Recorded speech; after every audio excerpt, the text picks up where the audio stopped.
Oke ya, kita lanjutkan perkuliahan hari ini. Hari ini kita sudah pertemuan yang ke-13 ya, pertemuan ke-13. Nanti kita minggu depan 14, kemudian minggu lusanya 15, terus kita ada 16 ya UAS. Nah, jadi nanti di pertemuan ke-15 kita akan ada presentasi proyek akhir ya.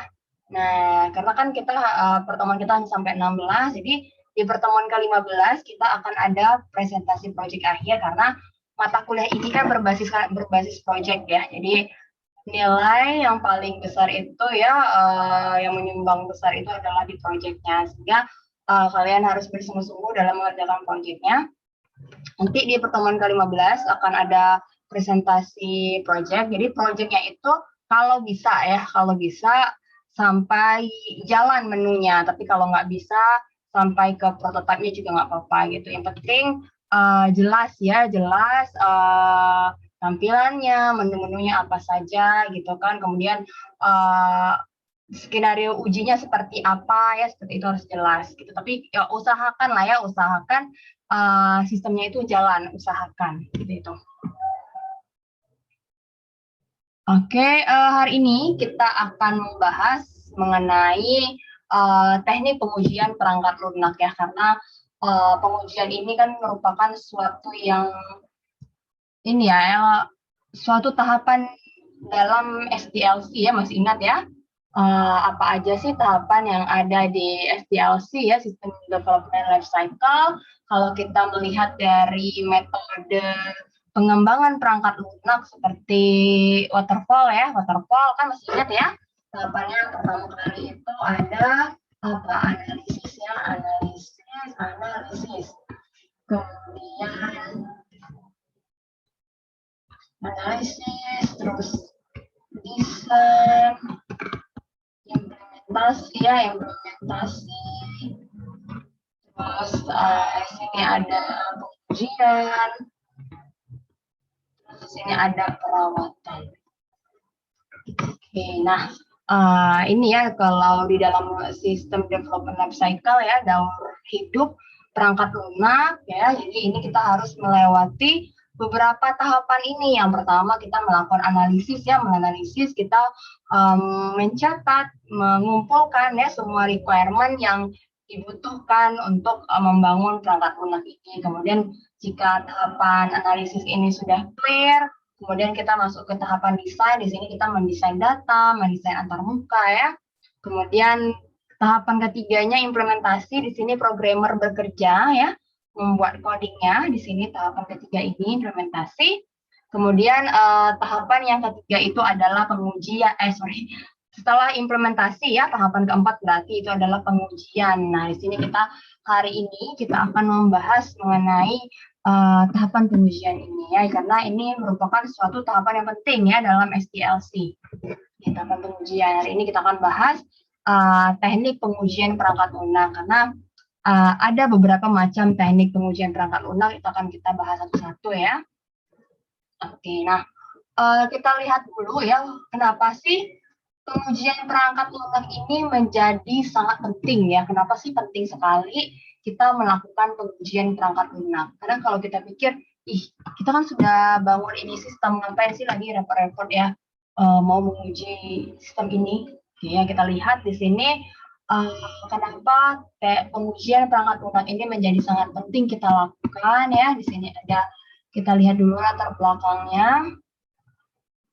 Terbelakangnya itu adalah pengujian perangkat lunak ini adalah elemen kritis dari jaminan kualitas perangkat lunak dan merupakan review puncak terhadap spesifikasi, desain, dan pembuatan program. Nah, jadi bagaimana sih kita sebagai software developer memberikan jaminan ya, kita memberikan jaminan kualitas kepada klien kita ya. Misalnya kita sudah misalnya ya, kita sudah membuat sistem yang klien kita, misalnya klien kita minta misalnya tolong bikin sistem informasi akademik, misalnya seperti itu ya, klien kita adalah suatu universitas.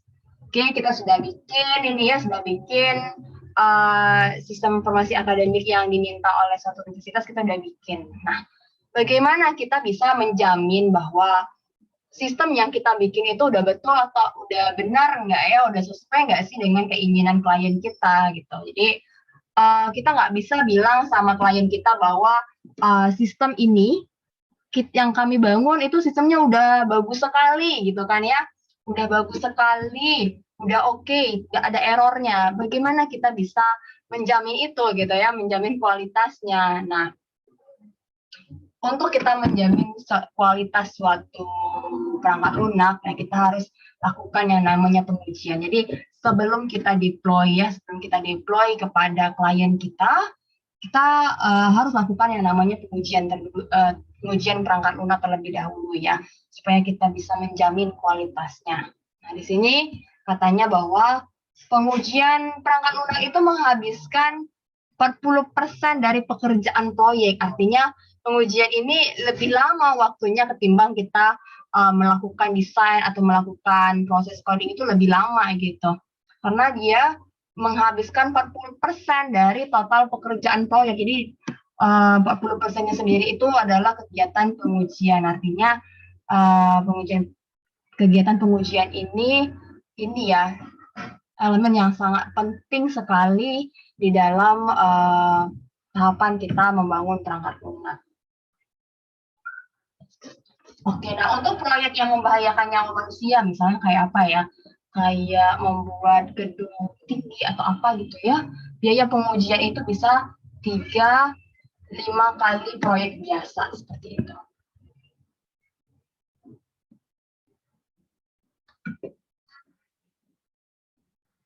Oke, kita lihat lagi apa sih tujuan dari pengujian ini. Tujuan dari pengujian itu adalah menjalankan program untuk menemukan error. Jadi tujuan kita melakukan suatu pengujian pada perangkat lunak itu adalah kita ingin menemukan error yang ada di perangkat lunak yang sedang kita bangun itu.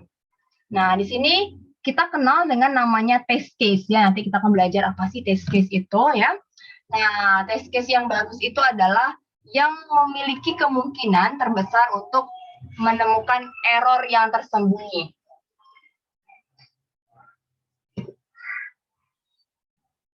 Oke, nah ini ya. Jadi nanti kita akan belajar ya minggu depan ya. Minggu depan kita akan belajar membuat test case. Jadi pengujian itu terdiri dari dua ya. Ada yang namanya white box testing, ada yang namanya black box testing. Nah, jadi hari ini kita akan membahas mengenai white box testing. Minggu depan kita akan belajar black box testing. Sekalian kita bikin test case-nya ya. Test case untuk pengujian perangkat lunak. Nah, jadi di sini test case yang bagus itu adalah test case yang memiliki kemungkinan menemukan error yang tersembunyi ya, seperti itu. Kemudian pengujian yang sukses itu adalah yang berhasil menemukan error yang tersembunyi. Jadi biasanya sih orang kalau melakukan pengujian itu kan suka menguji yang dasar-dasarnya aja gitu kan ya. Nah, jadi sebenarnya kalau kita melakukan pengujian itu harus secara menyeluruh supaya kita bisa menemukan error yang tersembunyi ya.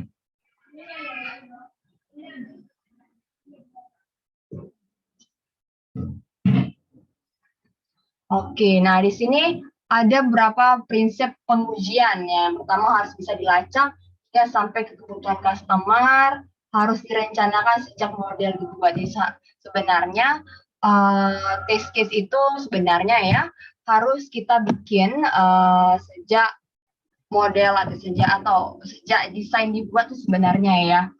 Oke, kalau tapi sering orang bikin test case itu ketika sistemnya udah selesai gitu. Sebenarnya test case itu harus kita bikin sebelum ini ya, sebelum sistem itu selesai.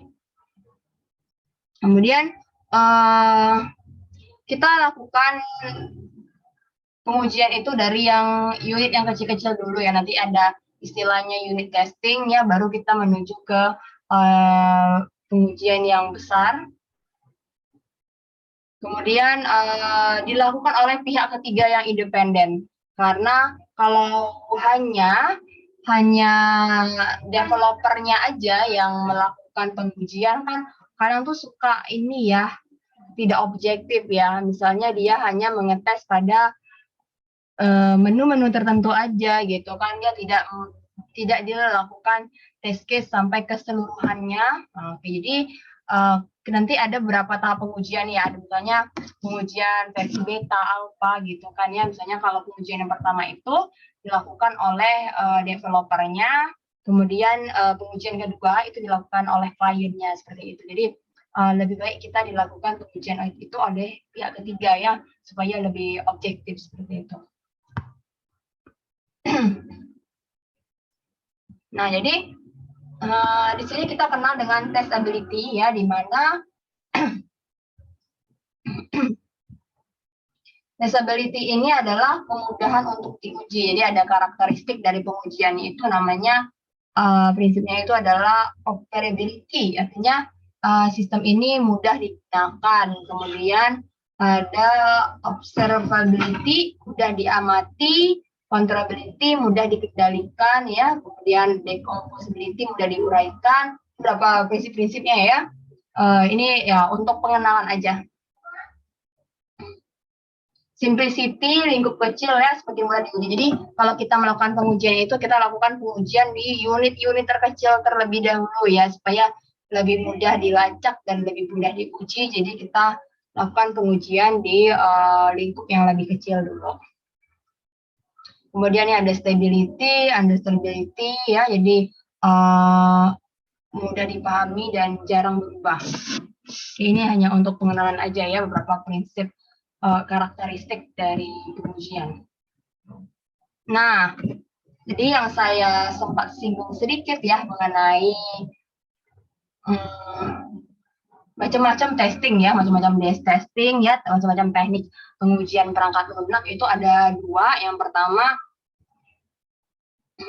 black box testing sama white box testing. Nah, jadi kalau black box testing kita itu hanya berfokus ke pengujian fungsionalitasnya aja gitu. Jadi kita berfokus ke tampilan apa ya, maksudnya di luarnya aja gitu ya, misalnya kayak menunya apakah berjalan seperti itu ya. Jadi kita hanya memastikan fungsionalitas perangkat lunak itu berjalan. Misalnya ketika kita klik tombol login, kita masukin username sama password, apakah dia itu berjalan atau tidak ya, seperti itu. Itu contoh black box testing. Jadi kita mengetes ya fungsi-fungsinya.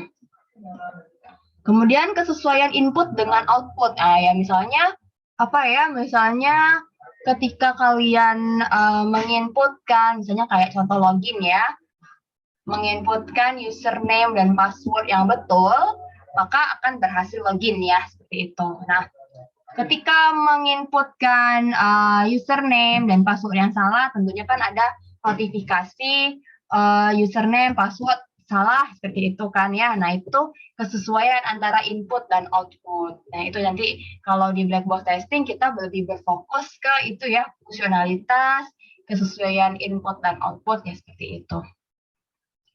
Yang ketiga ya, di black box testing itu tidak memperhatikan logik internal. Jadi kita tidak memikirkan ya bagaimana sih coding di belakang itu seperti apa, tidak kita pikirkan. Jadi kalau black box testing itu kita lebih memperhatikan ya fungsionalitas perangkat lunak yang berjalan itu, kesesuaian antara input dan outputnya. Itu ya black box testing. Nah, ada lagi namanya itu adalah white box testing. Jadi di sini kita melakukan pengamatan detail prosedur ya. Jadi kita ini lakukan testing terhadap coding di dalamnya, yang dinamakan white box testing ya, karena kita itu melakukan pengujian terhadap coding di dalam perangkat lunak ya. Nah, kebanyakan orang melakukan black box testing ya, karena white box testing ini agak sulit dikerjakan karena melibatkan logik internal ya. Jadi kita mengoprek codingannya, kemudian kita lakukan pengujian terhadap codingannya itu apakah logiknya itu benar atau tidak ya, seperti itu. Kalau black box testing itu kita hanya melakukan pengujian terhadap luarnya aja, tampilan luarnya, artinya apakah menu-menunya itu berjalan sesuai atau enggak ya, seperti itu. Kalau white box testing ini kita melakukan pengujian terhadap logic internalnya ya, codingnya itu yang akan kita cek ya, seperti itu. Nah, hari ini kita akan bahas mengenai white box testing ya, hanya pengenalan aja ya, supaya tahu ya bagaimana sih white box testing itu. Nah ya, kita langsung aja lihat white box testing. Di sebelumnya saya mau lihat ini ya. Oke, nah ini proses testing itu ya tadi kenapa dikatakan dia itu menghabiskan waktu sampai, maksudnya tadi ya sampai 40% dari pengerjaan proyek itu dihabiskan oleh untuk proses testing. Karena ini lihat ya, jadi proses testing itu bertahap. Ada unit testing, module testing, subsystem testing, system testing, sampai nanti terakhirnya itu adalah acceptance testing. Jadi pas pertama kali kita melakukan unit testing, artinya kita lakukan pengujian ke unit yang kecil dulu ya, baru bertahap yang ke besar, seperti itu. Jadi dia bertahap-tahap. Ya, ini adalah proses testing, nanti terakhirnya ini adalah acceptance testing. Ya, jadi acceptance testing itu dilakukan oleh user ya, atau pengguna ya, yang dilakukan oleh pengguna. Tapi kalau yang kayak unit testing, module testing, subsystem testing itu dilakukan oleh developernya, pengujian yang dilakukan oleh developer. Jadi kalau untuk acceptance testing dilakukan oleh pengguna.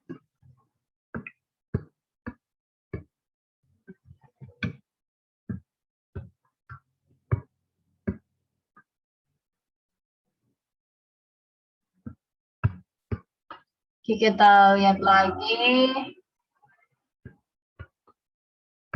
Oke, saya lihat yang penting-pentingnya dulu ya nih.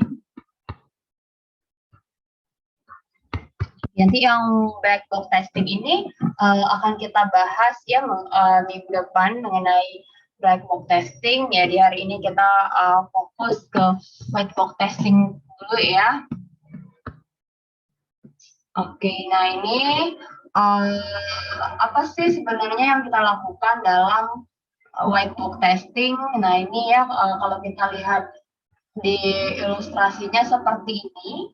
Jadi ini ada komponen kode ya, komponen code. Jadi codingnya kita lakukan pengujian terhadap tes data, kemudian kita lihat apakah hasilnya itu benar atau tidak. Jadi kita lakukan ini ya, pengujian terhadap codingnya gitu.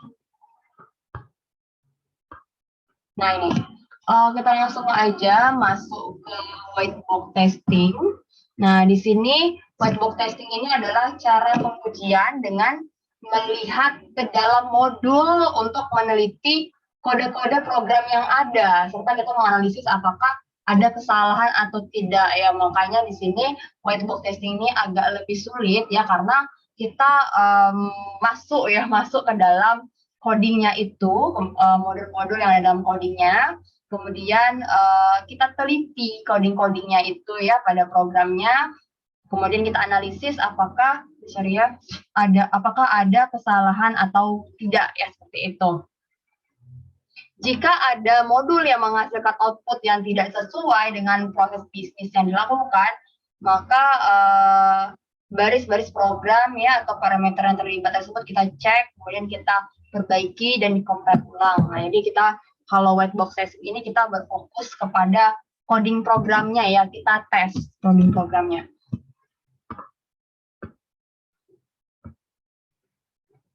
Oke, nah ini ada dalam white box testing ini ada istilah yang namanya path testing ya, path testing. Tahu kan ya path testing.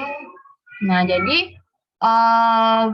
path testing ini kita melakukan pengujian ya, test case terhadap setiap path suatu program paling sedikit satu kali. Jadi path itu apa ya, jalur ya, jalur. Nah, jadi kita lakukan testing terhadap jalurnya. Oke, kita akan berlatih ya. Misalnya disediakan satu kode program, kemudian kita akan melakukan path testing ya, path testing. Jadi titik awal untuk kita melakukan path testing itu adalah kita menggambarkan flow graph. Jadi ada kode programnya, Untuk memudahkan kita gambarkan flow graph dulu ya, flow graph yang menunjukkan node-node yang menyatakan program decision. Kemudian nanti ada istilahnya, ini ya nanti akan ada istilahnya busur ya, nanti kita lihat. Nah, jadi untuk melakukan white box testing kita perlu ya menggambarkan flow graph nanti. Jadi ada kode program, kita gambarkan flow graph-nya itu untuk memudahkan kita menentukan path-nya.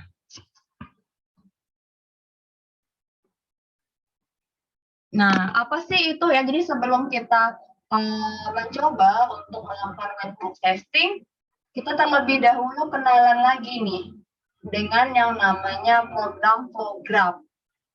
Nah, jadi misalnya kita diberikan ada potongan program ya, kemudian kita disuruh melakukan pengujian terhadap potongan program tersebut ya.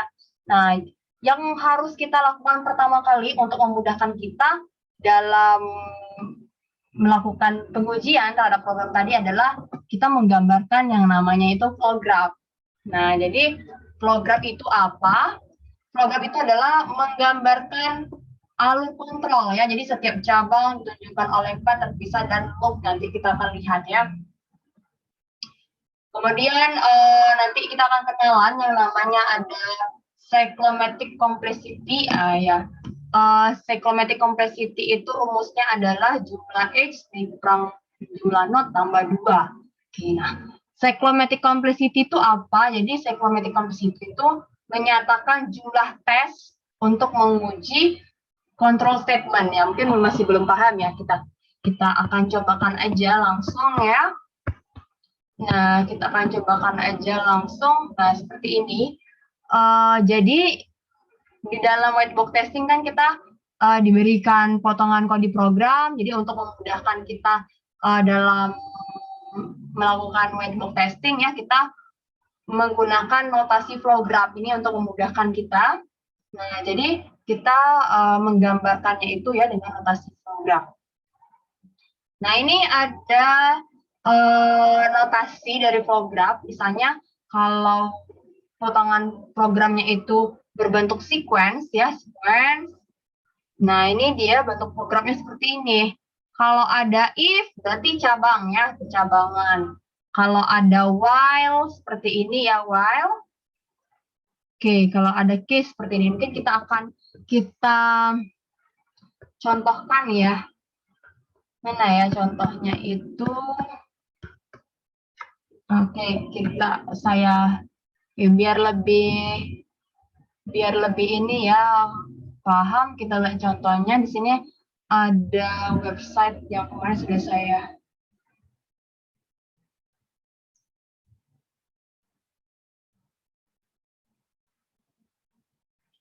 sorry, mana ya kemarin itu.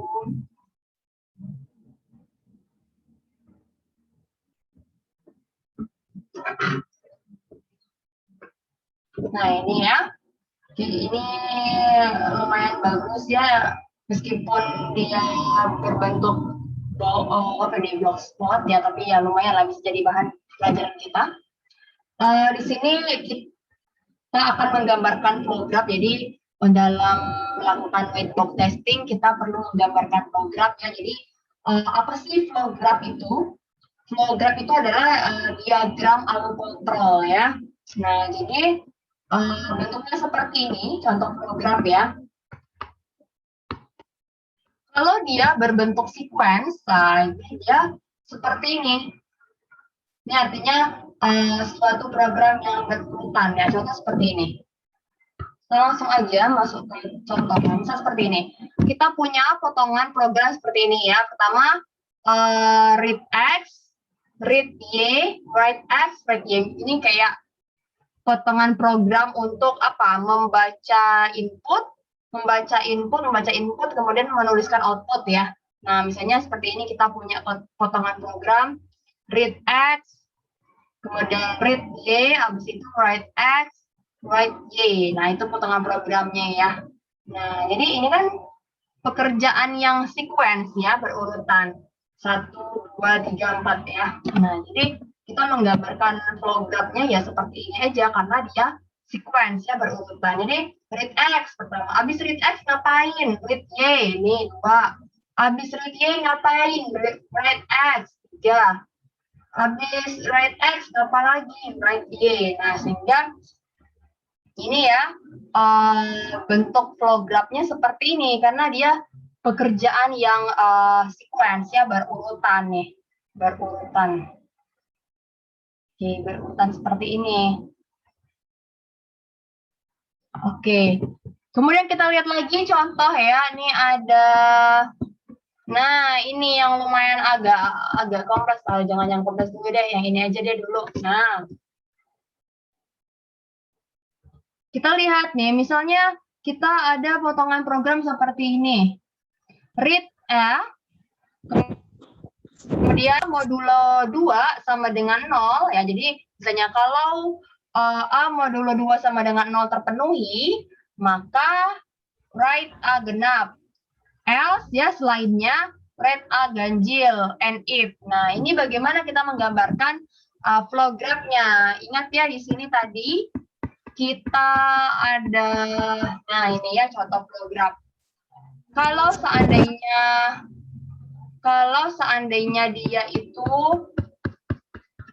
bentuknya if ya, gitu ya, mana tadi?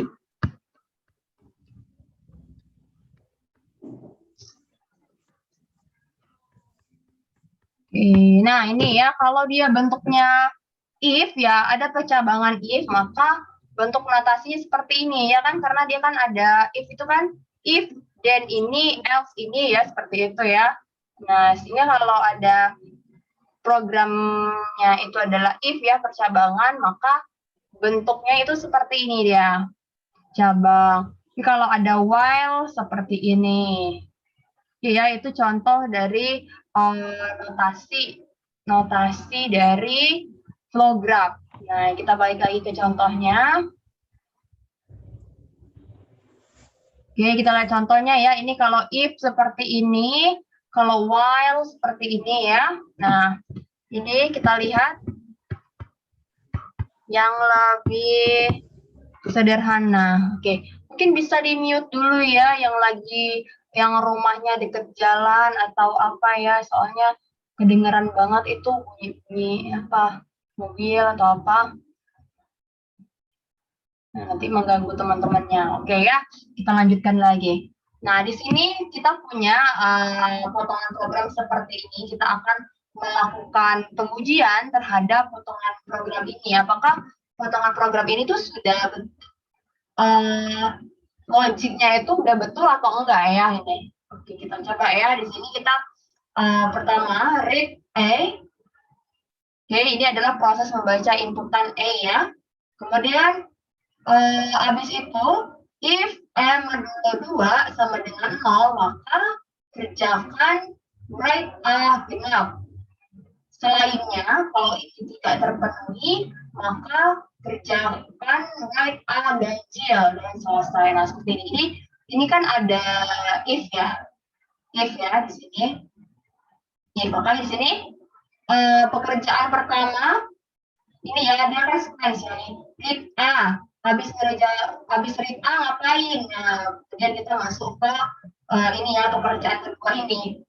If A modulo 2 sama dengan 0, maka ini ya, maka kerjakan 3. Selainnya, maka kerjakan nomor 5 dan dia selesai ya, seperti itu. Nah, ini contoh flow graph untuk yang ada if-nya ya. Ingat ya, kalau ada if-nya tuh yang seperti ini ya. Kalau ada if itu artinya ada percabangan ya, seperti ini. Oke, nah coba kita lihat lagi yang lainnya. Nah, ini yang agak kompleks dikit. Nah, ini. Coba kita lihat ya. Read A, read B. Artinya ini ada pekerjaan yang sequence ya. Habis kita read A, habis itu kita read B. Jadi di sini kerjakan 1, habis itu kerjakan 2. Nah, ini ya. Kemudian kita langsung lagi ke 3. Jadi programnya itu kita berikan nomor. Nah, ini. Kemudian yang nomor 3, if A besar dari B, nah ini ya yang 3 ya. If A besar dari B, maka kita kerjakan ini ya, write A lebih besar daripada B. Nah ini nomor 4. Selainnya, kalau tidak memenuhi ya selainnya, maka kita masuk ke yang 5 nih.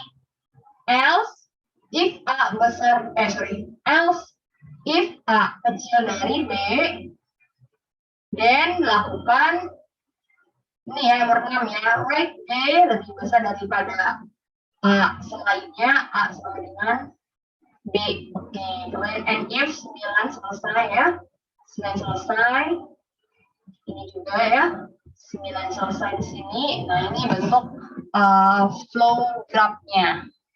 Jadi flow graph dari alur program ini. Kenapa sih kita perlu menggambarkan flow graph ini ya, supaya kita tahu gitu kan alur path pengujian ya, path pengujian dari program ini itu kita tahu. Contoh ya, nah ini, oke, nah ini kita kenal yang namanya tadi ya cyclomatic complexity. Apa sih cyclomatic complexity itu? Mana tadi kita lihat? Cyclomatic complexity. Nah, ini ya. Cyclomatic complexity ini menyatakan jumlah tes untuk menguji control statement. Nah, jadi cyclomatic complexity itu menyatakan banyaknya cara kita menguji, banyaknya jalur kita melakukan pengujian. Nah, contohnya seperti ini. Nah, ini ya contoh ya. Di sini, oke kita lihat di sini, ada berapa banyak cyclomatic complexity-nya di sini. Nah, ini rumus mencari cyclomatic complexity-nya ini ya. Simbol cyclomatic complexity itu sama dengan ini, VG ya. VG itu sama dengan H kurang not tambah 2. H-nya yang mana ya? H itu tuh yang ini, yang panah-panahnya itu H. Not itu yang ini, yang bulat-bulat ini not. H itu adalah yang panah-panahnya. Ya, coba kita hitung. Panahnya H-nya ada berapa? H itu adalah penghubung not ya. H itu adalah penghubung not. Yang ini yang panah-panah itu. Kita hitung H-nya. Kalau di sini kan kita lihat yang contoh sederhana dulu ini ya. H-nya di sini ada berapa? Ada 1, 2, 3. Oke, 3. Kemudian not-nya ada berapa? Ada 1, 2, 3, 4. Oke. Jadi kan rumusnya cyclomatic complexity itu sama dengan H kurang not tambah 2. Oke, jadi sini H-nya ada berapa? Ada 1, 2, 3. Not-nya ada 4 tambah 2. 3 kurang 4 minus 1. Minus 1 tambah 2, 1. Nah, sehingga cyclomatic complexity-nya itu adalah 1. Artinya cuman ada satu jalur ya, yang ada satu path. Ada satu path yang kita gunakan untuk pengujian dari kode program ini. Nah, satu jalurnya itu apa? Satu jalurnya ini aja nih, 1, 2, 3, 4. Artinya cuma ada satu jalur independen ini aja. 1, 2, 3, 4. Nah, itu ya. Nah, jadi kita tahu nih jalurnya ini ingin kita lakukan pengujian. Berarti jalurnya berarti kita uji seperti ini. Kita read X, kita read Y, read X, read Y, apakah sudah betul? Seperti itu. Nah, ini jadi kita menggambarkan flow graph ini supaya kita bisa mendapatkan cyclomatic complexity, itu artinya berapa banyak jalur pengujiannya seperti itu. Kalau yang seperti ini kan hanya satu jalur aja pengujiannya ya. 1, 2, 3, 4 jalurnya. Coba kalau lihat contohnya seperti ini. Nah, ini kita punya flow graph-nya ya. Punya flow graph-nya. Kemudian di sini kita menghitung cyclomatic complexity-nya. Oke, ini jalurnya tadi ya. Nah, makanya tadi kita perlu menggambarkan flow graph-nya itu supaya kita bisa menghitung berapa banyak sih H-nya berapa, node-nya berapa ya, seperti itu. Nah, ini kita hitung dulu. Cyclomatic complexity-nya rumusnya itu adalah H kurang node tambah 2 ya. Kita hitung di sini H-nya berapa. Yuk kita hitung sama-sama ya. H itu artinya ini ya, penghubung node.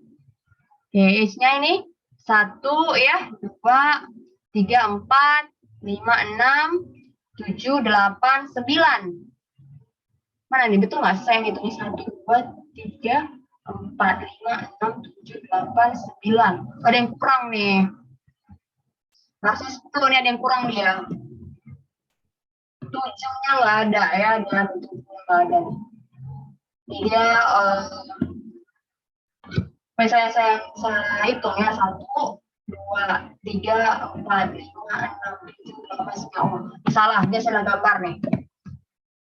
Harusnya ini 1, 2, 3, 4, 5, 6, 7 ya, harusnya. Ya, ini dia ada salah gambar. Harusnya H-nya itu ada 10 ya. Node-nya ada 9. Oke, oke. Di sini H-nya ada 10 harusnya ya. 10 kurang 9, 1 tambah 2, 3. Sehingga di sini tuh ada 3 jalur ya, ada 3 jalur. Berarti ada 3 jalur pipe-nya. Nah, mana aja jalurnya? Ini ya. 1, 2, 3, 5, 8, 9. 1, 2, 3, 5, 6, 9. 1, 2, 3, 4. Nah, itu adalah jalur pengujiannya. Itu ya, itu jalur pengujiannya. Oke. Nah, kemudian kalau kita sudah dapat jalur pengujiannya, nah langsung kita implementasi pengujiannya. Oke, mungkin saya kasih contoh yang agak sederhana sedikit ya, ini ya. Oke, saya gambarkan dulu. Saya coret-coret aja ya, biar lebih gampang. Oke, saya tulis ulang ya, biar gampang di sini. Ini potongan programnya seperti ini. Read artinya kita membaca inputan ya, inputannya if modulo 2, jika ini kita modulo 2 sama dengan 0, then write a genap. Kemudian selainnya else write ganjil. Kemudian oke, kita ini ya, kita bikin programnya. Jadi untuk memudahkan kita membuat program, jadi kita nomorin dulu aja node-node-nya ya, seperti ini. Kayak ini ya, node 1 ya, read kemudian node 2 if modulo 2, dan kita lakukan ini ya, lakukan write a genap ya, seperti itu. Kemudian apa lagi? Else, berarti kita lakukan write a ganjil and if. Oke, ini jadi kita nomorin node-node-nya. Oke, kita tes ya, coba. Berarti kita gambarkan programnya di sini. Di nomor 1 node-nya ya, berarti dia melakukan read A. Habis dia melakukan read A, ngapain lagi nih dia? Dia ini ya, masuk ke yang ini. If modulo 2 sama dengan 0, nah ini. Maka lakukan 3, yaitu read A genap. Selainnya, nah ini ya, selainnya, maka lakukan 4, write a ganjil, dan dia selesai. Ini ya, nah seperti ini programnya. Bagaimana kita menghitung Cyclomatic complexity-nya, nah ini ya, VG-nya, cyclomatic complexity itu adalah X kurang 0 tambah 2. H-nya ada berapa? H-nya kita hitung nih, ada 1, ada 2, ada 3, ada 4, ada 5 ya, ada 5 H-nya. H-nya ada 5. Kemudian kita lihat lagi, node-nya ada berapa? Node-nya ada berapa nih? 1, 2, 3, 4, 5. Oh, node-nya ada 5 sama ya. Tambah 2. Oke, berarti cyclomatic complexity-nya itu 2. Artinya ada 2 jalur. Ada 2 jalur ya. Berarti di sini path-nya, ya path-nya berarti ada 2 jalur di sini ya. Nih. Kenapa kita perlu ini ya menghitung cyclomatic complexity ini untuk membantu kita supaya tahu kita bahwa dalam pengujian kode program ini ada 2 jalur yang harus kita uji seperti itu. Kalau seandainya kita tidak menghitung cyclomatic complexity-nya ini, kita nggak tahu berapa jalur sih yang mau kita uji. Kalau kita hanya melihat dari programnya aja takutnya salah gitu kan, berapa banyaknya. Oke, berarti di sini kita punya 2 jalur ya, 2 jalur untuk kita uji. Yang pertama jalurnya itu adalah 1, 2, 4, 5. Ini jalurnya yang pertama. Jalur yang kedua itu adalah 1, 2, 3, 5. Seperti itu nih. Jalurnya ya 1, 2, 4, 5. Kemudian jalur yang kedua adalah 1, 2, 3, 5 ya, seperti itu. Nah, kita sudah mendapatkan jumlah jalurnya ya, banyak, kemudian jalurnya yang mana aja kita sudah tahu. Nah, sehingga kita langsung eksekusikan untuk melakukan pengujian di sini. Nah, ini kita lakukan pengujian ya. Oke, kita coba untuk jalur yang 1, 2, 3, 5. Oke, berarti di sini test case-nya seperti ini. Test case-nya seperti ini ya. Kita menggunakan jalur 1, 2, 3, 5. 1, 2, 3, 5 itu yang mana aja sih? Nih, read A. If M modulo 2 sama dengan 0, then write genap. Oh, oke, berarti kita coba ya yang sesuai. Berarti di sini E sama dengan 4 misalnya nih ya, 4. Ini kita lakukan yang pengujian ini yang tes yang pertama nih. Dengan jalur 1, 2, 3, 5. Jalur 1, 2, 3, 5 nih ya. 1, 2, 3, 5. Ini berarti kita read A. E sama dengan 4. Oke, udah. Kemudian masuk lagi ke tahap kedua. If E modulo 2 sama dengan 0, coba kita 4 modulo 2. 4 modulo 2 berapa? Yo. 4 modulo 2 berapa? 0. 0. Oke ya. Berarti memenuhi ya. If M modulo 2 sama dengan 0, oke, dia memenuhi ya. Memenuhi. Dan lakukan 3. Ya, karena kan kita menggunakan jalur ini ya. 1, 2, 3, 5. Dan lakukan 3. Berarti 4 adalah genap. Kemudian and if ya ada selesai. Seperti itu. Nah, ini test case yang jalur pertama. Kemudian kita lakukan test case yang jalur yang kedua ya. 1, 2, 4, 5. Misalnya kita punya A-nya itu adalah 5. Read A. Oke, udah A sama dengan 5. If E modulo 2 sama dengan 0, ya kita kerjakan yang nomor 2 ini ya.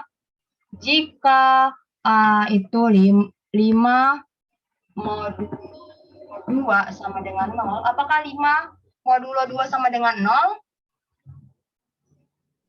Tidak ya. 5 modulo 2 itu 1 ya. Oke, sehingga dia tidak memenuhi ini ya. Tidak memenuhi ini. If M modulo 2 sama dengan 0, tidak. Maka selainnya ya, selainnya itu adalah 4. Berarti right 5 adalah ganjil ya. Right 5 itu adalah ganjil. terus and if selesai. Seperti itu. Itu contoh dari test case ya, dari test case ini potongan program ini ya. Kita setiap node-nya itu kita gambarin node-nya, kemudian kita gambarkan flow graph-nya, kita hitung cyclomatic complexity-nya, dapat nih 2 ya, artinya kita ada 2 jalur ya. 2 jalur itu apa aja? Ya ini 1, 2, 4, 5 jalurnya. 1, 2, 3, 5 jalur. Jalur pengujiannya. Di situ kita bikin test case-nya sesuai dengan jalur pengujian ini. Apakah memenuhi atau tidak ya, seperti itu. Kalau seandainya test case kita ini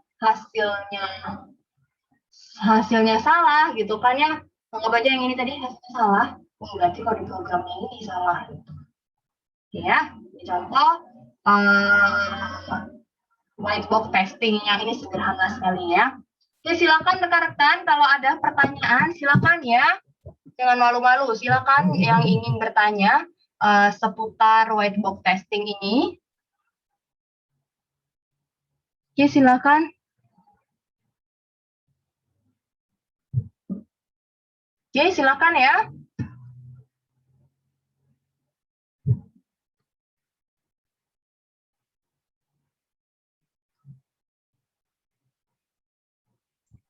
Bu, mau nanya, Ya. Bu. Ya, silakan. Tapi bukan soal testing ini, nggak apa-apa ya, Bu? Oke, tentang apa nih? Tentang yang tugas DPPL kemarin, Bu. Mau nanya tentang itu, Bu. Oke. Oke, kita lihat DPPL-nya.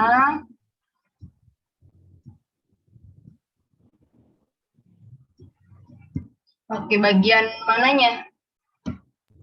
Enggak, Bu. Kan kemarin kan kata Ibu di grup WA kan kalau tugas DPPL itu minggu kemarin kan baru dibikin. Terus Ibu juga ada bilang dijelasin dulu tentang DPPL-nya gitu. Iya. Nah, kemarin ya Bu, pas Ibu Reni mengajar kan presentasi tentang SKPL ya.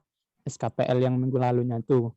Nah, nggak sempat Bu menjelasin DPPL-nya minggu kemarin. Jadi Gitu. belum dijelasin gitu. Iya. Jadi Ya, gimana cek tugasnya, Bu? oke, saya pikir Adanya tuh apa? kemarin. Saya pikir kemarin sekalian dijelasin DPPL-nya. Oke, kita lihat aja. Oke, ini ada berapa teman yang itu kenapa mungkin ini DPPL-nya? Kita lihat dulu DPPL-nya. Saya pikir kan sudah ya, sudah presentasi ya yang apa desain interface-nya udah ya. Udah, Bu. Sudah, Bu. Oke, udah. Ya. Ini apa nih yang dicet? Oh, desain UI udah. Oke, kita lihat DPPL-nya itu. Nah ya, sudah.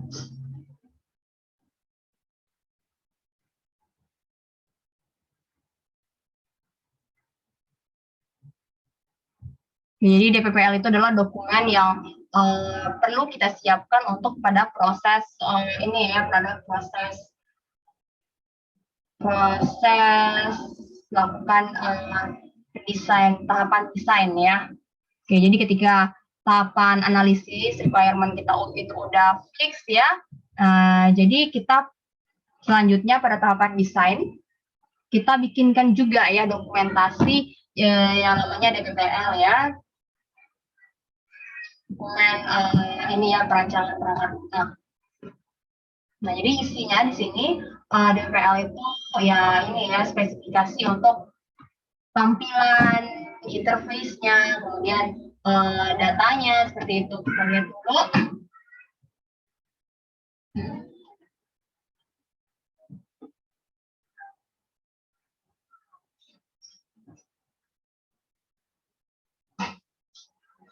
Oke, ini contoh ya, saya ambil, bentar ya, ini buka.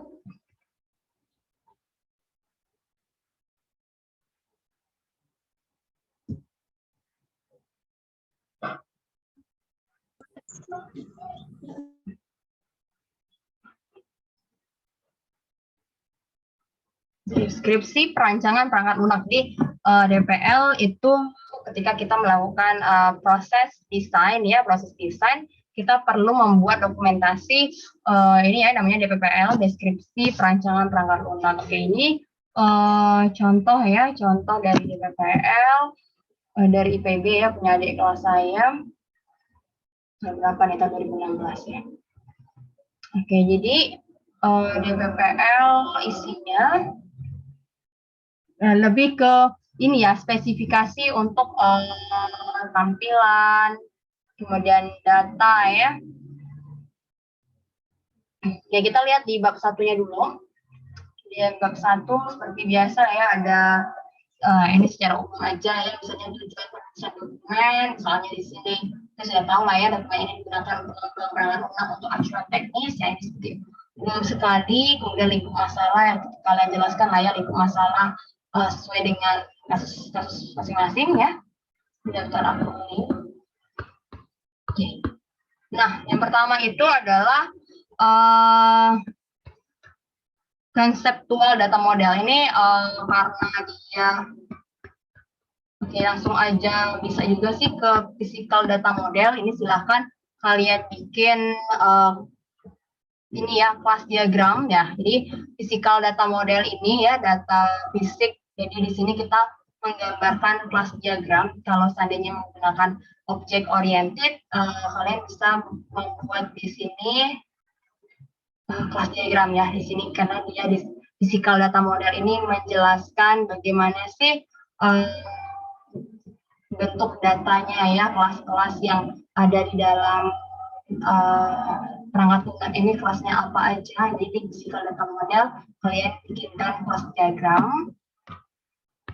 Kemudian izin bertanya Bu, ya silakan. untuk konseptual data model dan juga physical data modelnya, untuk pembuatannya apakah boleh menggunakan aplikasi seperti Power Designer Bu? Karena kebetulan untuk saya sendiri kan saya membuat konseptual data modelnya di Power Designer. Nah, untuk bentuknya tidak sama persis seperti yang dicontoh di template Bu, tapi secara fungsi sama gitu Bu. Yang Tidak penting standar UML-nya sama gitu kan ya, kayak kelas diagram ya, bentuknya kelas diagram itu ya, ada nama kelasnya, kemudian ada metodenya apa gitu. Yang penting standar dari UML-nya sama gitu ya. Baik, Bu. Oke, tadi kelas diagram. Oke, dan nah di sini bisa juga sih kita menjelaskan ini ya, habis dari kelas diagram kita jelaskan juga tabel-tabel database-nya. Tabel-tabel database-nya, misalnya nama tabel database-nya apa, misalnya kayak tabel apa ya, misalnya kalau kayak kita bikin sistem informasi akademik, misalnya ada tabel mahasiswa, ada tabel dosen, seperti itu ya, kalian tentukan primary key-nya yang mana gitu kan ya. Kemudian seperti yang sudah jelasin di sini.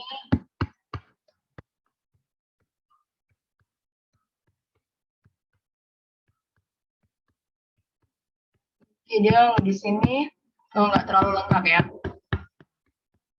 Mungkin kalian bisa tambahkan ya untuk physical data modelnya, selain menggambarkan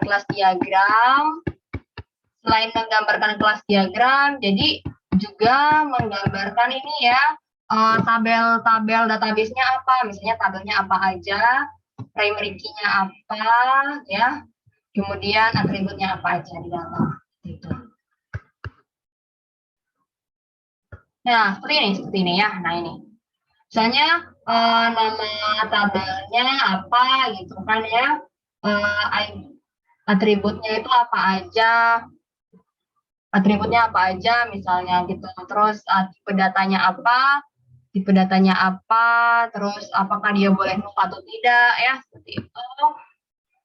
Kemudian contoh dari inputannya itu apa? Misalnya kayak tabel dosen. Misalnya nama atributnya itu adalah misalnya NIP dosen, misalnya deskripsi file ini berisi NIP dosen, tipe datanya apa, misalnya varchar, apakah boleh nol, tidak, gitu kan. Contoh NIP itu seperti apa ya, gitu ya. Kemudian tabel-tabel yang lain gitu, tabel yang lain jelaskan tiap tabel database-nya. Kemudian Ini tampilan dari mockup-nya ya. Kalau ini nih dia sudah ini ya, sudah bagus tampilannya. Oke. Kalau kalian nggak perlu sampai kayak gini ya, nanti aja ini pas pengujian. Jadi tampil aja mockup yang masih bentuk ini ya, masih bentuk mockup gitu, nggak perlu warna-warnain. Nah, misalnya jelaskan, misalnya ini adalah tampilan home. Home itu isinya apa aja, gitu ya. Isinya apa aja. Kemudian, misalnya kalau seandainya tidak, kalau ini kan dia memerlukan ada query database ya, misalnya kayak ini ya, dia kan perlu masukin umur, masukin tinggi badan. Nah, di sini dia mau menyertakan spesifikasi query, misalnya insert into user, values-nya apa aja. Tapi kalau misalnya kalian tidak ada, misalnya hobi itu tidak ada apa-apa ya, dia tidak perlu ada database gitu ya, itu nggak perlu ya, nggak perlu pakai spesifikasi query, cukup spesifikasi data aja, misalnya header-nya apa, misalnya menu, apakah ada menu bar, informasinya apa aja, seperti itu ya. Oke. Misalnya apalagi halaman mana lagi gitu kan ya, halaman spesifik query tidak, kalau saya tidak perlu ya tidak usah gitu. Yang penting jelasin spesifikasi data layar, misalnya data layarnya ngapain, misalnya tampilin apa, headernya apa, ada bentuknya apa aja ya, seperti itu. Oke, ini lebih menjelaskan ke spesifikasi layar ya. Oke, ini kalau dia ini karena kayak kalkulator gitu ya, yang pasti dia pasti ada query ya. Nah, kalau seandainya kalian tidak ada query ya tidak perlu jelasin yang layarnya aja gitu.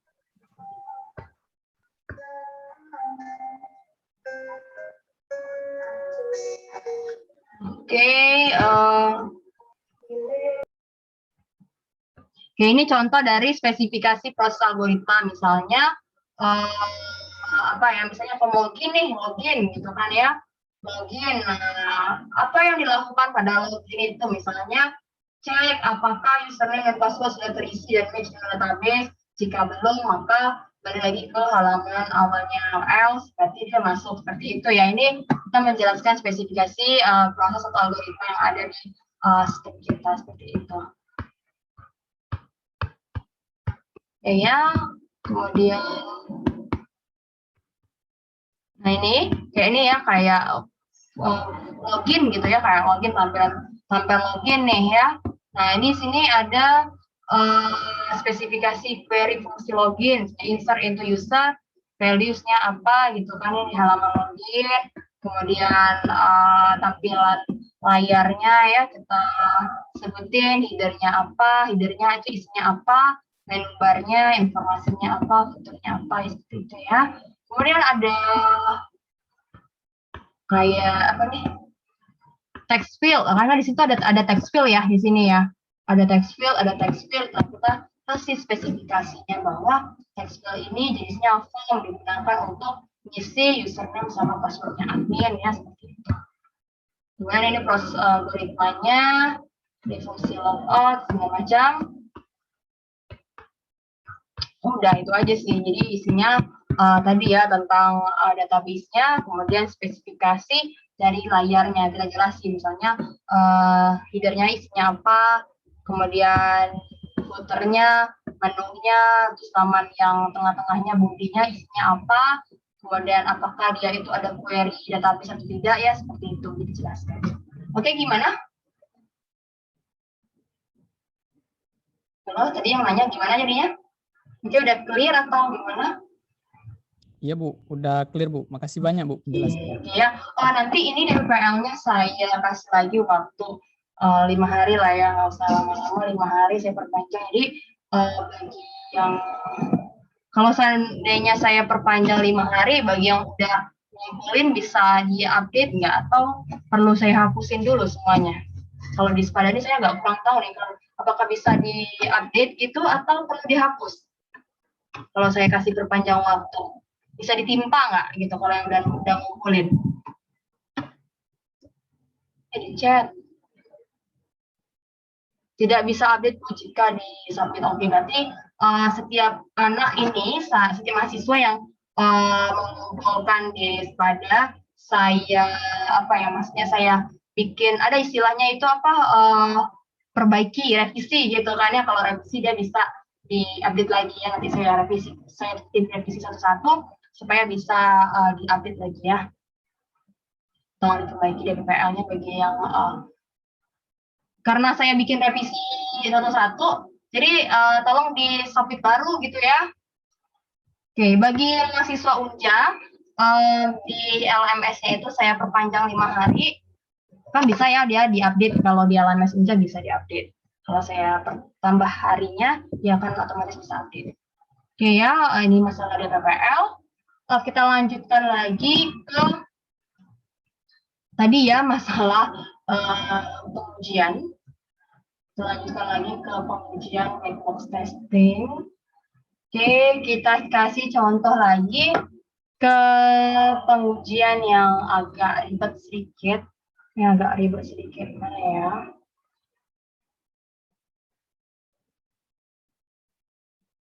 Yang agak ribet sedikit. Oke, ini contohnya ya. Agak ribet sedikit. Jadi kita punya potongan programnya seperti ini ya. Read A, if A sama dengan integer, then if modulo 2 sama dengan 0, then write A genap. Selainnya, write A ganjil, and if. Kemudian, else, write A adalah string, and if. Nah, seperti ini. Jadi, di sini programnya itu adalah dia mau mengecek ya apakah inputannya itu integer atau enggak. Kalau integer, dia mau ngecek ini tuh ganjil atau genap. Terus dia juga bisa mengecek ini tuh adalah string ya, seperti itu. Nah, kita punya programnya seperti ini ya. Jadi kita tuliskan dulu nomor-nomornya. Nanti di sini read A 1, kemudian tahapan if A sama dengan integer juga ya. Then, nah kemudian then-nya itu ada ini lagi ya, percabangan. Nah, makanya di sini ini read A yang 1, kemudian if A sama dengan integer, ini adalah 2. Nah, jika dia adalah integer, maka lakukan nomor 3. Yang nomor 3 itu ngapain? If A modulo 2, ini ya. Oke, kalau seandainya dia itu tidak sama dengan integer, maka ini ya, kita masuk ke yang 9 ini. Masuk ke yang 9 ini. Write A adalah string. Nah ini, jika dia itu adalah integer, maka dia lanjutin ke nomor 3 ya. Ini kan alurnya seperti itu ya. Kalau dia itu adalah integer, then dia itu masuk ke nomor 3 ini. Nah, kalau seandainya dia itu tidak integer, maka ini ya, kita write adalah string di sini yang nomor 9. Oke. Nah, ketika dia masuk ke nomor 3, if A modulo 2, then write A genap. Selainnya, write A ganjil dan and if ya di sini. Oke. And if, kemudian dia selesai ya di nomor 10. Oke, saya bikin baru aja biar lebih gampang. Oke, saya bikin baru ya. Oke, saya tulis dulu ini. Oke, di sini read kemudian di sini ada lagi if sama dengan integer, then if modulo 2 sama dengan 0, dan right genap. Kemudian else right ganjil. Kemudian di sini and if ya, berarti yang if-nya ini udah selesai. And if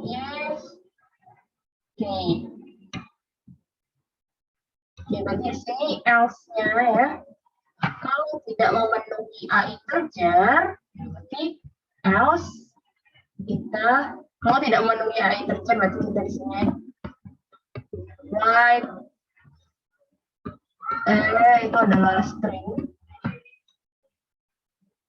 kemudian di sini and if ya.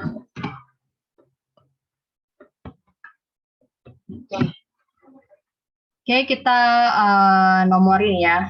Oke, berarti ini pekerjaannya sequence itu adalah ini ya, nomor 1 dan 2 ini sequence. Oke, jadi nomor 2 ada percabangan gitu kan, percabangan. Read A pertama, kemudian kita masuk ke 2. If A sama dengan integer, then maka kita lakukan ini ya, nomor 3, masuk lagi nih, ada lagi percabangan.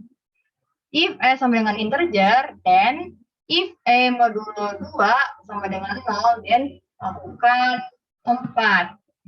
Selainnya, kita lakukan 5. Nah, ini kalau berarti sudah selesai kan di sini. And if. Nah, jika tidak memenuhi yang ini ya, if A sama dengan integer ini tidak memenuhi, ya berarti dia else-nya di sini nih. Else-nya di sini nih. 1, 2, 3, 4, 5, 6 di sini ya. 7, 8. Oke. Ini berarti flowchart-nya ini adalah ini. Nomor 1 berarti read. Aduh, jelek. Read A 1. Habis itu dia akan mengerjakan 2. Nah, ini ya. If A sama dengan integer, jadi kalau seandainya memenuhi A sama dengan integer, maka lakukan, nah ini lihat di sini, ada cabang ya, then if lagi, oke berarti bentuknya itu adalah percabangan nih. Nah ini, berarti kita lakukan nomor 3, if A sama dengan integer, then lakukan 3 ini. Lakukan 3 ini. Oke ya.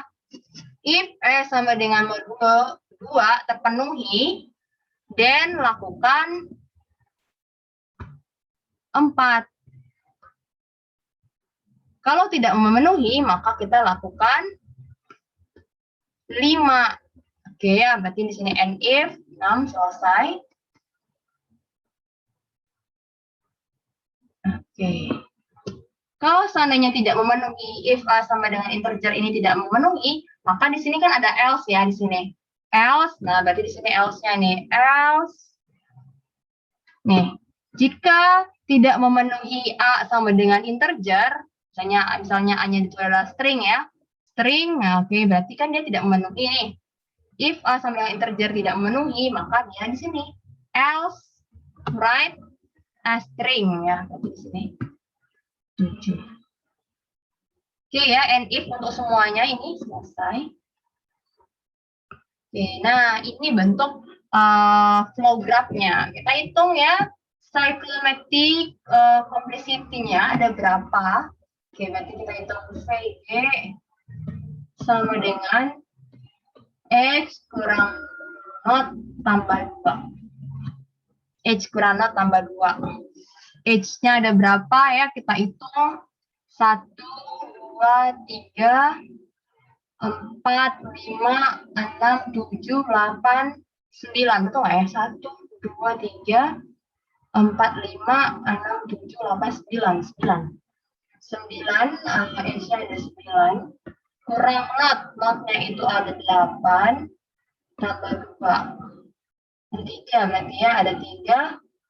Oke, berarti jalurnya itu ada 3. Gitu. Jalurnya ada 3. Apa aja jalurnya? Jalurnya itu ada 3. Apa aja? Oke, yang pertama jalurnya apa? Coba nih. 1, 2, 7, 8. 1, 2, 7, 8. Apalagi nih jalurnya? 1, 2, 3, 5, 6. 1, 2, 3, 5, 6, 8. Apalagi jalurnya nih? 1, 2, 3, 4, 6, 8. Nah, ini ada 3 jalur. Artinya di sini pengujian kita itu ada 3 jalur ya. Berarti ada 3 test case ya. Ada 3 test case yang perlu kita lakukan. Oke, yang pertama ya kita coba ya. 1278. 1278. Berarti skenario-nya itu adalah 1278. Read A. If A sama dengan integer, jadi ini tidak memenuhi integer ini ya. Kalau skenario-nya 1278, read a string. Misalnya seperti ini. Read, kita jalur yang pertama ya. Jalur yang pertama ini 1278. Berarti read A. Misalnya kita punya E itu sama dengan B. Misalnya B ya. Read A. Oke, nih A itu sama dengan B. If A sama dengan integer, nah ternyata kita kan masuk kedua nih ya. If A sama dengan integer, oh ternyata A tadi tidak integer, bukan integer ya. Nah, kalau seandainya dia bukan integer, maka dia masuk ke ini nih else. Berarti else, nih ya berarti nih. Kan dia tidak memenuhi ini ya, berarti dia masuk ke 7. 7 ini apa? Write a string. Jadi di sini D adalah string. Oke, dan selesai. Betul ya nih? Nah, ini jalur 1278. Coba lagi kita gunakan jalur 1, 2, 3, 5, 6, 8. 1, 2, 3, 5, 6, 8. Oke, kita masuk ke sini misalnya A sama dengan 3. Read udah nih. If A sama dengan integer, yang nomor 2 betul, A adalah integer. Oke, masuk ya, 2. Kemudian sudah memenuhi 2 ini, maka dia masuk ke 3 ya, karena sudah memenuhi 2, maka dia masuk ke 3. 3 ini adalah if A modulo 2 sama dengan 0, kita modulo dulu nih. 3 modulo 2 berapa? Bukan 0 ya, dengan 1 ya dia. Oke, nah, dia tidak memenuhi 3 ini, sehingga dia masuk ke else 5 ini ya. Nah, jalurnya 1, 2, 3, 5 nih. Else berarti 3 adalah ganjil. Oke, berarti sudah selesai di sini. And if, kemudian di sini and if juga seperti itu. Nah, sama juga nih jalur 1, 2, 3, 4, 6, 8. Oke, kita tes ya. Tadi misalnya A sama dengan 4. Read E sama dengan 4. Oke, kemudian masuk lagi kedua. If A sama dengan integer, oke, memenuhi ya. A sama dengan integer, maka lanjut ke ketiga. 3 ini 4 modulo 2, ya hasilnya 0 ya, memenuhi. Dan write A sama dengan genap. Dan and if-nya selesai, and if di sini. Nah, itu contoh test case ya, test case white box testing. Jadi ini potongan programnya, kita gambarkan flow graph-nya, kita hitung cyclomatic complexity-nya. Jadi cyclomatic complexity itu menunjukkan berapa banyak sih jalur yang bisa kita lakukan pengujian. Nah, di sini ada 3, artinya ada 3 jalur nih. 3 jalur itu apa aja? Berarti ini jalurnya 1, 2, 7, 8. 1, 2, 3, 5, 6, 8. 1, 2, 3, 4, 6, 8. Jadi ada 3 jalur pengujiannya ya, seperti itu. Oke, itu tadi contoh ya, white box testing. Kita lihat lagi contoh yang lainnya. Oke, yang seperti ini nih ya, nih. Oke, kita lihat lagi nih ya. Ini misalnya potongan programnya, if A, then B, and if. Oh, selesai ya. Oke, misalnya nih, if A, then B, kemudian and if. Nah, jadi seperti ini 1, 2, 3. Nah, kalau seandainya nih, jika ini A terpenuhi, maka dia masuk ke kedua, kemudian and if. Kalau seandainya if A ini tidak terpenuhi, maka dia masuk ke and if. Nah, sehingga seperti ini ya. Ya. Nah, kita mau menghitung cyclometrisnya. Jadi, supaya kita tahu berapa banyak sih jalur pengujiannya. Oke, berarti di sini kita hitung ya, cyclometris complexity sama dengan H kurang not tambah 2. H-nya ada berapa di 1 per 3. Not-nya ada 3 ya, 3 tambah 2. Berarti ada 2 jalur ya, jalurnya apa aja? 1, 2, 3 sama 1, 3 ya, jalurnya. Nah, ini jalurnya 1, 2, 3, 1, 2, 3 sama 1, 3 jalurnya seperti itu. Mungkin kalian bilang, Bu, ngapain sih kita harus ngitung cyclometric complexity? Lihat dari flow graph-nya aja kita sudah tahu nih jalur-jalurnya. Oke. Nah, kasus yang kita lihat itu adalah kasus yang sangat sederhana. Nanti kalau kalian lihat lagi banyak kasus yang lebih kompleks lagi bentuk flow graph-nya. Nah, kalau yang itu tuh lebih sulit kita menentukan jalurnya ya. Saya tunjukin deh satu ya, dan itu complicated banget bentuk ininya. Bentuk jalurnya itu complicated ya, kita lihat.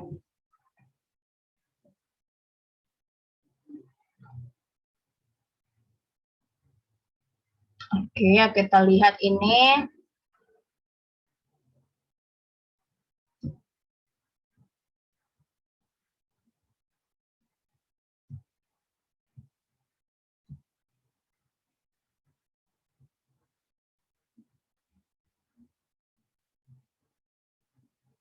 Oke, ini ntar ya saya liatin yang complicated. Oke, ini lumayan ya ini. Misalnya if then B, then D, else A, and if ya di sini H, kemudian di sini else. Berarti kalau tidak memenuhi A ini, maka dia ke C ya. C, if C, dan else D, and if E. Kemudian and if K. Nah, ini D ya masih sederhana ya, masih sederhana. Kita lihat lagi yang lebih kompleks.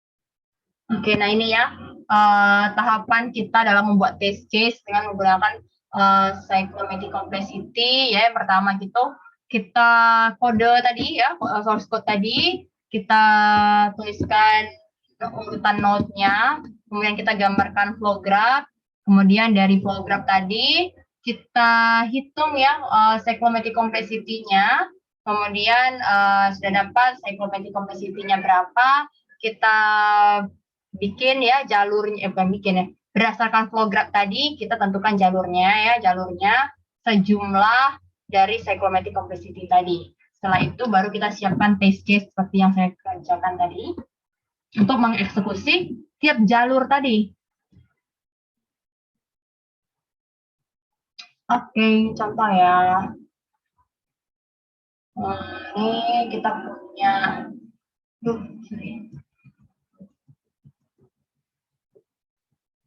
saya kepencet tadi. Ini saya punya ini contoh ya. Oke, ini public static integer binary search. Oke, ini adalah source code untuk binary search. Ya, ini lumayan ya, lumayan panjang. Pertama ini kita tentukan dulu bottomnya berapa, topnya berapa, topnya. Kemudian tengah-tengahnya apa, di posisinya apa. Kemudian ini while ya, selama bottomnya itu kecil kecil sama dengan top dan key positionnya itu sama dengan min 1, maka lakukan yang ini. Selainnya, lakukan ini. Tuh kan ya? Oke, kita lihat. Oke, nah pertama di sini kita kasih note dulu ya yang awalnya di sini. Nah, kayak integer bottom, integer top, integer mid, key position ini kan proses read input ya, proses read input. Nah, jadi ini bisa kita satuin aja ini menjadi satu node ya. Kalau sebenarnya bisa juga nih, ini 1, ini 2, ini 3, ini 4, tapi kan prosesnya itu kan sama ya.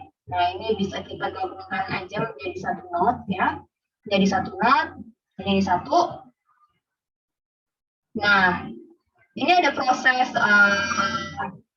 sequence ya, ini ada proses sequence nih. Setelah kita read inputannya ini, kemudian kita masuk ke tahapan ini ya. Ini yang nomor 2 nih, While bottom kecil sama dengan top dan key positionnya itu sama dengan min 1. Nah, ini node yang kedua ya. Jika ini memenuhi, maka kita lakukan kemudian ini yang tidak memenuhi itu ya. Nah, kalau seandainya ini ada false ya artinya. Kalau seandainya ini ya tidak memenuhi bottom sama dengan kecil sama dengan top dan key position sama dengan 1, kalau ini tidak memenuhi, maka dia akan ini ya keluar ya dari sini, di sini return key position. Oke, kalau seandainya ini terpenuhi ya, kalau seandainya ininya terpenuhi, sorry, saya ulangi ya. Lihat di sini, ini kan ada dua ini ya, ada dua yang harus dipenuhi, misalnya kayak gini. Bottom kecil sama dengan top dan key position sama dengan min 1. Nah, ketika inputannya itu hanya memenuhi salah satu, misalnya hanya memenuhi bottom kecil sama dengan top, tapi yang key positionnya ini tidak memenuhi. Maka kalau seandainya dia tidak memenuhi dua-duanya ini tidak dipenuhi, maka kan dia tidak bisa melanjutkan ini ya. Kan syaratnya itu ini harus true, ini harus true juga. Nah, ketika bottomnya true, tapi yang ini key posisinya ini false, artinya tidak memenuhi, maka kan dia tidak bisa melanjutkan yang ini ya. Maka dia keluar ini ya. Nah, kita lihat nih. Kalau seandainya yang ini nih, kalau seandainya nanti kalian ketemu source code yang ada seperti ini, harus 2 dipenuhi, yang ada done gini, ada done seperti ini. Nah, itu tidak bisa kita bikinkan dia itu satu node, tapi kita pecah dia. Berarti ini adalah node 2 yang bottom kecil sama dengan top, ini adalah node 2, key position sama dengan 1, itu adalah node 3, karena ya ini adalah fungsi done ya. Ingat ya, done itu berarti dua-duanya itu harus terpenuhi ya, dua-duanya itu harus true. Kalau seandainya cuma salah satu true, berarti dia tidak memenuhi, dia tidak bisa melanjutkan ini ya. Nah, contoh seperti ini. Bottom kecil sama dengan top ini tidak memenuhi, maka dia akan keluar ke sini ya, kayak info di sini. Misalnya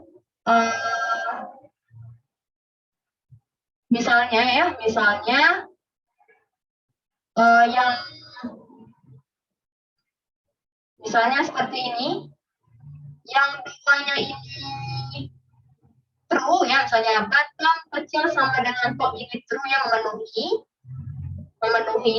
maka dia bisa lanjut lagi ke node nomor 3 ya, node nomor 3 yang ini nih, key position sama dengan 1. Oh, ternyata kalau seandainya key positionnya tidak memenuhi, misalnya key positionnya ini false, ya dia juga tetap keluar nih, seperti ini ya. Nih, kalau seandainya node nomor 2 ini tidak memenuhi, maka dia juga keluar. Kalau seandainya ini node nomor 2-nya true ya, memenuhi, dia lanjut ke node nomor 3. Oh, ternyata not nomor 3-nya ini adalah false ya, maka dia juga tidak memenuhi, dia akan berubah seperti itu. Oke, nah kalau seandainya kasusnya nomor 3-nya true, oke, jadi not nomor 2 true, not nomor 3-nya true, maka dia akan masuk ke not nomor 4 ya, ini not nomor 4, yang ini ya, not nomor 4. Kemudian kalau nomor 4-nya true, dia masuk lagi ke not nomor 5.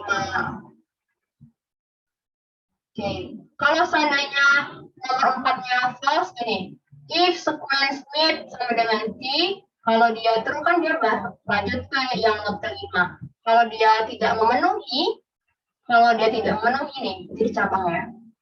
Kalau dia memenuhi, berarti dia lanjut ke not nomor 5. Kalau seandainya dia tidak memenuhi, maka dia masuk ke not nomor 6 nih, yang else ya. If ini kalau seandainya memenuhi, maka dia lanjut ke 5. Kalau dia tidak memenuhi, maka dia masuk ke else ini. Else ini ya, berarti nomor 6. Oke. Kalau seandainya ini ya, 5-nya sudah true, kemudian dia ke sini ya, 9 udah selesai ya, 9. Oke, kalau di sini ya, ketika dia tadi 4-nya false, maka dia masuk ke else ya, ke sini. Nah, kemudian jika if yang ini true ya, jika if-nya ini true, maka dia bisa masuk ke not nomor 7. Kalau seandainya not nomor 6 ini false ya, tidak memenuhi yang if yang ini, maka dia akan masuk ke else yang ini. Nah, ini lumayan kompleks nih. Oke. Kalau nomor 6-nya tidak memenuhi nih ya, if-nya tidak memenuhi, maka dia masuk ke nomor 8 nih, else yang ini. Kalau seandainya ini nomor 6 memenuhi nih, if sequence kecil dari Q memenuhi, maka dia akan lanjut ke not nomor 7 ini. Kalau tidak memenuhi, maka dia masuk ke ini else ya. Oke. Dia masuk ke 9 ya, ada end if di sini. Ini juga 8 ya, masuk ke end if. Habis itu ini 9 ya, nih end if yang ini. Oke, kalau selagi dia memenuhi ini, dia akan berputar-putar terus di while ini. Kalau sudah tidak memenuhi, berarti dia balik lagi ke sini ya, balik lagi ke sini. Oke, balik lagi ke dua. Oke, seperti itu. Nah, itu kalau dia kompleks, banyak ya seperti ini. Yang cabang if-nya itu banyak, ada while juga ya, ada while. Nah, kalau while itu kan looping ya dia. Nih. Selagi dia memenuhi, maka dia akan berputar-putar di dalam sini. Kalau sudah tidak memenuhi, dia akan keluar ke sini ya.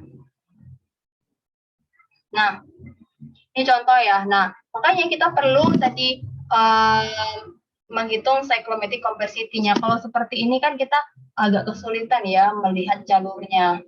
Oke, nah kalau seperti ini kita bisa menghitung berapa banyak sih jalur test case-nya ini. Ya, bisa kita hitung ya berapa nih. 1, 2, 3, 4, 5, 6, 7, 8, 9, 10, 11, 12, 13 isinya. Notnya ada 10. 13 kurang 10, 3. Berarti ada 5 ya.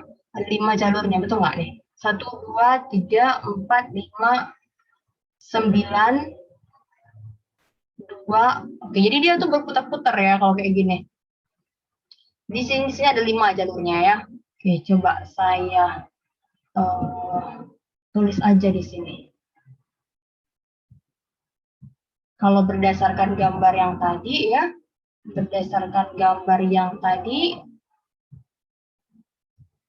oke, ini nggak bisa tampilin 2 screen lagi. Mana ya? Kalau berdasarkan gambar tadi itu kan cyclomatic complexity-nya tadi S-nya ada 13, notnya ada 10 ya, tidak ada 5. Jadi kalian nggak bisa lihat gambarnya ya, untuk ini. Soalnya nggak bisa dua screen ya. Bisa, Bu. Bisa gimana? Di share screen-nya itu nanti dipilih layar yang mau ditampil, tapi ditekan kontrol, Bu. Jadi kontrol dipilih, Bu, sekali dua gitu. Oh, coba ya. Oke, di sini. Kontrol ini. Saya nggak mau dia tapi di saya. Saya tekan kontrol, pilih dua langsung gitu ya. Iya, Bu. Jadi kayak Oh, enggak. copy gitu, Kak, Bu. tapi yang whiteboard, ini kan pas saya pakai whiteboard nih. Whiteboard Iya. juga kalau screen biasa mau, tapi kalau whiteboard nggak mau. Nah, gini aja. Nggak tampil di share screen option-nya atau gimana, Bu? Kalau Nggak mau misalnya kalau kontrol, kalau ada dua layar biasa mau dia, tapi kalau whiteboard sama layar biasa nggak mau. Kayak ini kan mau nih. Coba lihat aja tampilannya gimana. Saya pilih dua nih. Kelihatannya gimana nih? Saya udah pilih dua nih. Dan terus nggak bisa split screen. Gitu ya. Oh ya. Kalau whiteboard itu nggak mau ya. Oke, atau saya share ini aja deh. Linknya aja ya.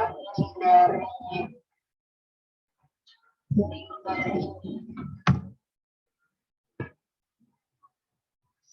sebentar saya share dulu di kolom chat ya nih. Jadi kalian bisa lihat ya. Ini, oke, saya.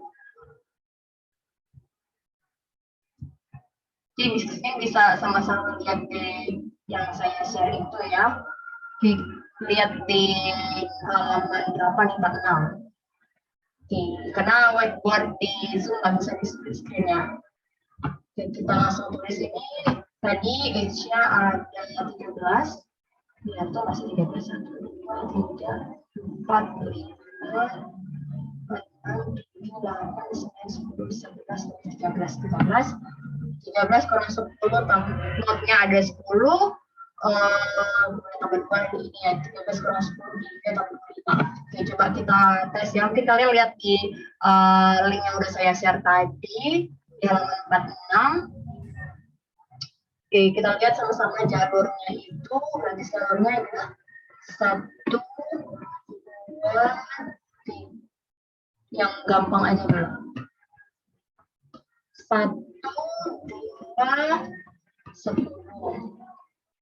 Kemudian 1, 2, 3, 10. 1, 2, 3, 4,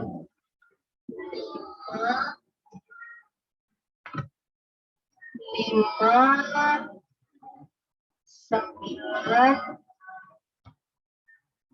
9, terus dia looping lagi gitu, balik lagi 9. Kemudian 1, 2, 3, 4, 6, 8, 9. Kemudian 1, 2, 3, 4, 6, 7, 9. Betul ya, ada 5 ya. Ini ada 5 ya. Ada 5 jalur dasarnya. Yang looping ini tidak kita hitung ya. Maksudnya yang looping itu tidak kita hitung sebagai test case karena dia akan ulang-ulang terus ya. Jadi di sini jalur dasar. Jadi cyclomatic complexity itu menunjukkan jalur dasar. Ini ada 5 jalurnya, dan jalur test case-nya tinggal dicobakan aja. Ya, seperti itu white box testing. Kita lihat lagi contoh yang lainnya, ya. Contoh yang lainnya. Ini kalau di ini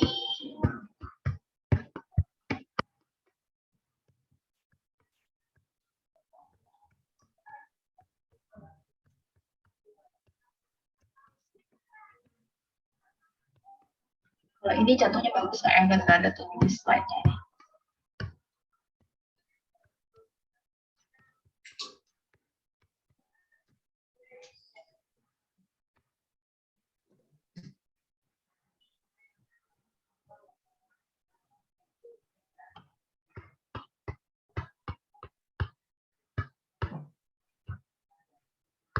Oke, oh ini nggak ada source code-nya, nggak ada. Tahu kita. Oke, satu lagi deh. Kita lihat contoh yang ini aja ya. Oke, nah ini. Kita punya satu program ini ya, misalnya di sini kita ada variabelnya ABC ya, ini bikin kita read ya, read ABC. Jadi sebenarnya ini bisa kita gabungin aja menjadi satu node, yaitu satu node satu. Tapi kalau ini dia pisahin. Jadi node 1, node 2, node 3. Oke. Ini read ya, read. Kemudian nah ini. Dia read jadi satu node ya. Kemudian kalau ini sudah kita lakukan read, kemudian proses ini ya, if A masuk ke proses ini, if A kecil dari B ya, nih nomor 4. If A kecil dari B, maka lakukan ini ya, C sama dengan A tambah B. 5 ini ya. Kalau seandainya tidak memenuhi, maka kita masuk yang ke else ini. Nah, ini yang nomor 6. Else. Nah, ini karena ada if lagi, maka dia akan ada percabangannya tuh. Kalau seandainya kita nemu source code itu ada if-nya, berarti itu akan ada cabangnya ya. Seperti ini, nomor 4 nih. If A besar dari B, maka ada cabang nih. Dan lakukan yang nomor 5. Kalau tidak memenuhi, maka lakukan yang nomor 6. Nah, ternyata yang nomor 6 ini ada if lagi. Kita lihat if ya. If A besar dari C, maka lakukan nomor 7. Lakukan nomor 7. Kalau tidak memenuhi A besar dari C, maka lakukan nomor 8.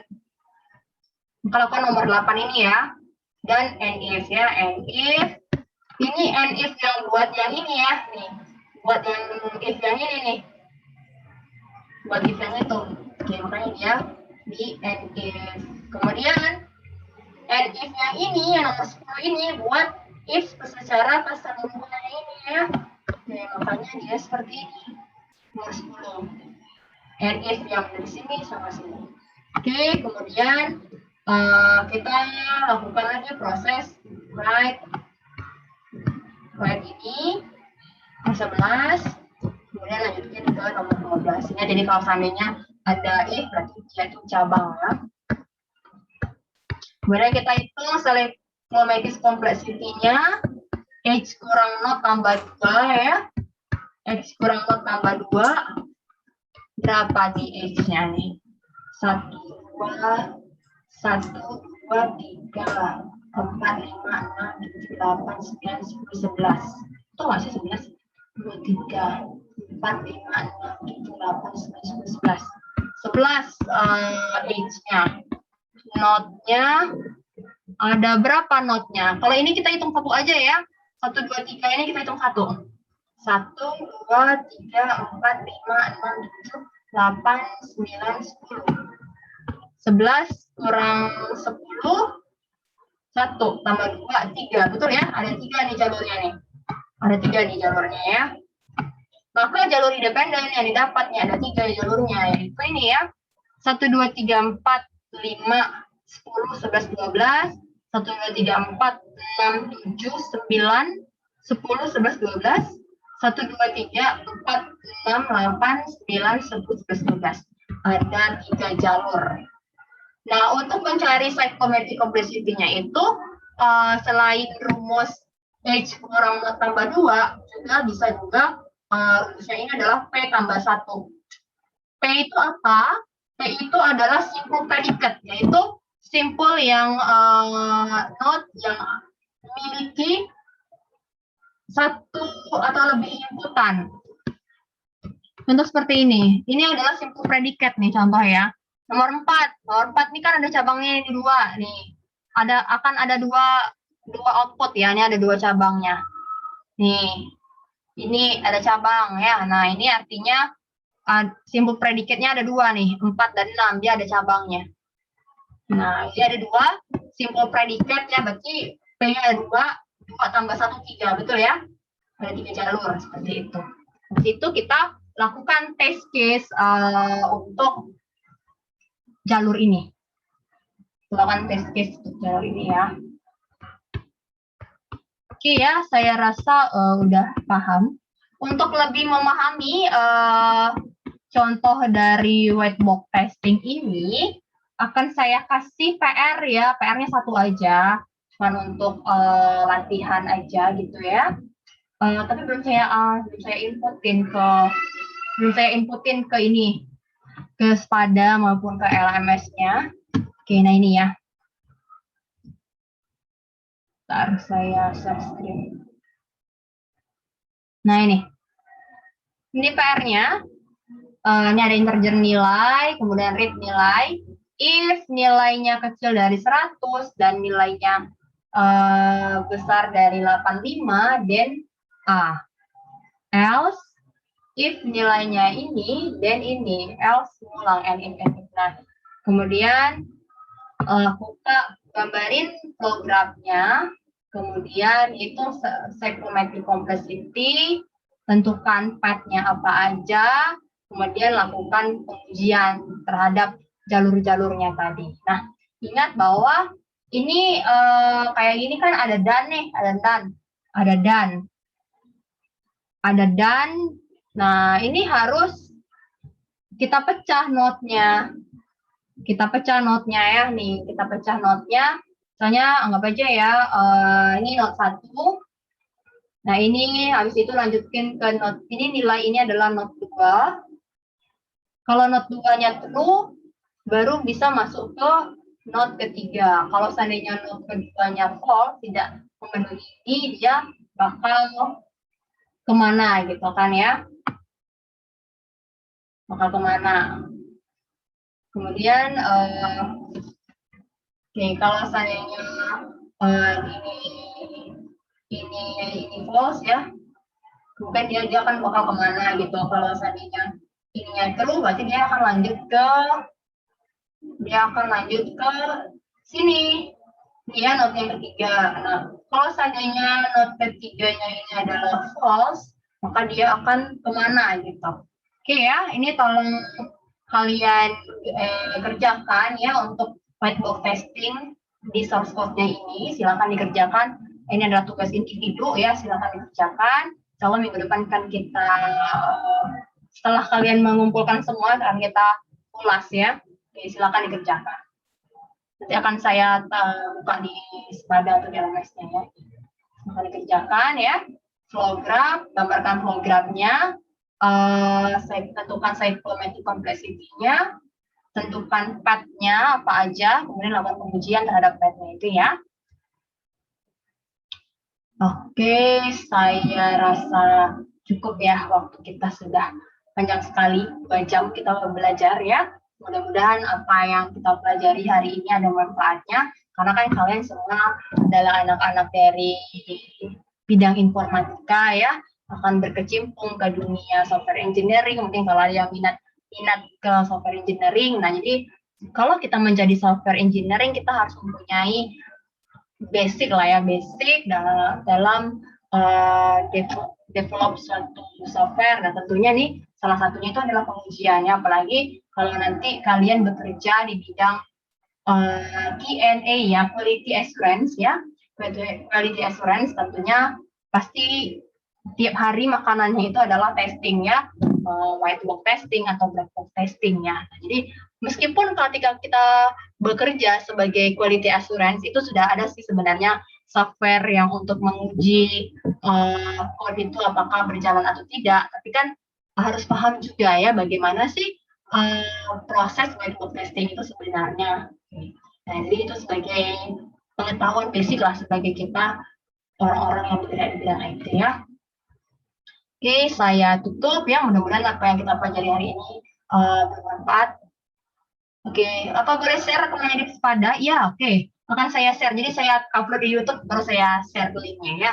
Mudah-mudahan bermanfaat. Soalnya saya tuh sering upload ke YouTube, tapi banyak banget ya ngasih apaan lagi gitu kan. Jadi males gitu. Oke lah, pokoknya saya share aja ya. Mudah-mudahan bermanfaat ya. Oke, saya tutup ya. Insya Allah kita bertemu minggu depan. Tolong diperbaiki DPPL-nya, sama kerjakan tugas ini ya. Jangan mepet-mepet kerja, jangan mepet-mepet ya ngumpulinnya. Takutnya Spadanya bermasalah, jadinya nggak bisa nguploadnya, tolong di-uploadnya agak-agak jauh hari, jadi jangan mepet-mepet ya. Oke, saya tutup ya. Assalamualaikum warahmatullahi wabarakatuh. Waalaikumsalam warahmatullahi wabarakatuh. Assalamualaikum warahmatullahi wabarakatuh.